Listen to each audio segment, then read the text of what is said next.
تو آج ہم city of colours and vigour کے میں آ گئے ہیں، اور یہ کیپٹل سٹی اسلام آباد ہے، اور یہ ویپنگ باٹل برش کے ٹریز ہیں، اور کچھ ٹریز پہ فلاورز آ گئے ہیں، کچھ پہ بالکل آ رہے ہیں، اور نیکسٹ تقریباً 10 to 15 ڈیز میں پورے یہ ٹریز ریڈ ہو جائیں گے۔ یہ ایک چھوٹا سا بڑا ایکسکلوسیو سا پارک ہے کوسار مارکیٹ کے پیچھے اسکول کے ساتھ، جو کہ بہت کم لوگوں نے دیکھا ہوا ہے، اور ادھر تقریباً یہ 35-40 ایئرز کے بڑے آرٹسٹک ویپنگ باٹل برش کے ٹریز لگے ہوئے ہیں۔ اس کا سائنٹیفک نیم جو ہے وہ کیلسٹیمن ویمینیلس کہتے ہیں، کیلسٹیمن بھی کہتے ہیں، اور اس کا نام تھوڑا سا چینج ہو کے میلالوکا ویمینیلس ہو چکا ہوا ہے۔ اور یہ پوری ایک ایلی میں کوئی 8-10 درخت لگے ہوئے ہیں، اور بیسکلی یہ جو شرب نما ایک درخت ہے وہ انڈیمک ٹو آسٹریلیا ہے، جس کا مطلب یہ ہوتا ہے یہ صرف اور صرف آسٹریلین نیٹو ہی ہے، اور پوری دنیا میں یہ انٹروڈیوس کرایا گیا ہے جس طرح بالکل یوکلپٹس کے درخت ہیں۔ تو ایک میڈیسنل درخت ہے، اس کی بڑی سمجھ لیں ریسپریٹری سے لے کے اینٹی انرجیسک، اینٹی آکسیڈنٹ، اینٹی مائکروبل، ہر ایک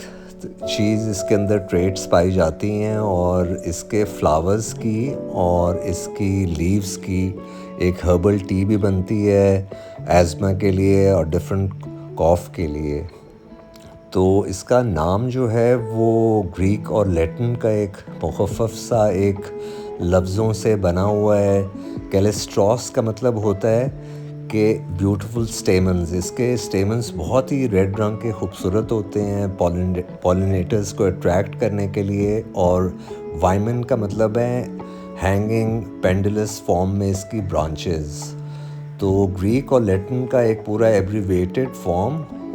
پورا اس کی خوبصورتی بیان کرتی ہے۔ لاہور شہر اور اسلام آباد میں جو اوورال میں فرق فیل کرتا ہوں وہ کلرز اور ویگر کا بالکل ہے، بلوم ٹائم کا بھی ہے۔ فار ایگزامپل یہ جو ٹریز ہیں لاہور میں اگر کوئی 15 ڈیز تک فل بلوم کر رہے ہوں گے تو شاید اسلام آباد میں یہ 20 ڈیز کر رہے ہوں۔ اور یہ زون 8B سے 11 زون کا USDA ہارڈنس زون کا درخت ہے، اور اس کا جو سمجھ لیں ویگر ہے پھولوں کے رنگوں کا، وہ بھی تھوڑا سا اس طرح ہے کہ شہر میں، لاہور شہر میں اتنا بریک ریڈ اور اتنی اس کی انٹریکیٹ ڈیٹیلز شاید پولوشن اور ڈفرینٹ اور ایسپیکٹ کی وجہ سے نظر نہیں آتی، لیکن اسلام آباد میں ڈفرینٹ پھولوں کا، صرف اس کا نہیں ہے، ڈفرینٹ فلاورنگ ٹریز کا اور ڈفرینٹ اینولز کے جو رنگت ہے وہ بہت امیزنگ ہے۔ یہ برڈز ہیں جو ابھی تقریباً 8-10 دن فلرش کر لیں گے، اور 15 دن کے اندر جو لوگ اسلام آباد میں ہیں یہ پوری ایلی دیکھ سکتے ہیں فل ریڈ ہو رہی ہوگی۔ یہ ڈیسیجوس درخت نہیں ہے، پتے نہیں گراتا، اور پتے اپنی جگہ یہ قائم رہیں گے، اور ساتھ یہ hanging pendulous branches with beautiful red stamens کے ساتھ یہ فلاورز ہینگ کر رہے ہوں گے۔ تو یہ بڑا ایک زبردست زون کا پودا انٹروڈیوس کرایا گیا تھا۔ اور تھوڑا سا زون کے بارے میں بتا دوں کہ جس طرح 8 اور 8B میں جو فرق ہوتا ہے کسی بھی ریجن کے اندر، وہ تقریباً اپروکسیمیٹلی 3 ڈگریز سینٹی گریڈ کا فرق ہوتا ہے، اور اگر وہ ٹیمپریچر 5 ڈگریز کا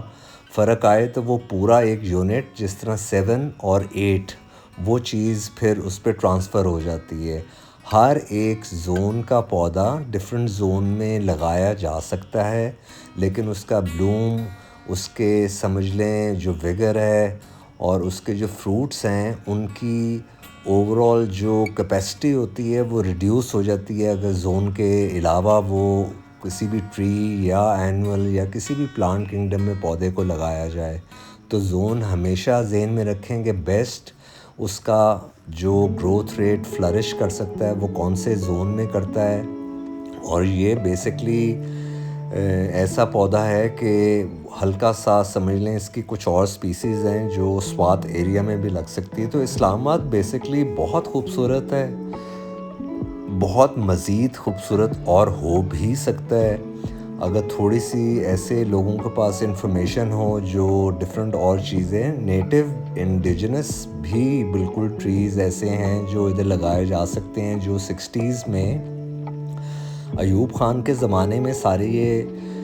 پورے پاکستان میں چیزیں بہت زیادہ پلانٹیشن ہوئی تھی, اور یہ اسی کا نتیجہ ہے کہ جو آج کل 60 ایئرز کے جو سارے درخت ہیں 70 ایئرز کے وہ اسی ٹائم کے لگے ہوئے ہیں. اور بہت زیادہ انہوں نے ایک سروے کیا تھا, اور چونکہ پاکستان کی جو زون ہے اور جتنے بھی پلانٹ کنگڈم کی چیزیں ہیں وہ 60% آسٹریلین ہی ساری پلانٹ کنگڈم ہے. تو انہوں نے آسٹریلیا سے باٹنسٹ منگوائے تھے, انہوں نے پورے سروے کرنے کے بعد ریسرچ کرنے کے بعد سب چیزیں لگائی ہوئی ہیں.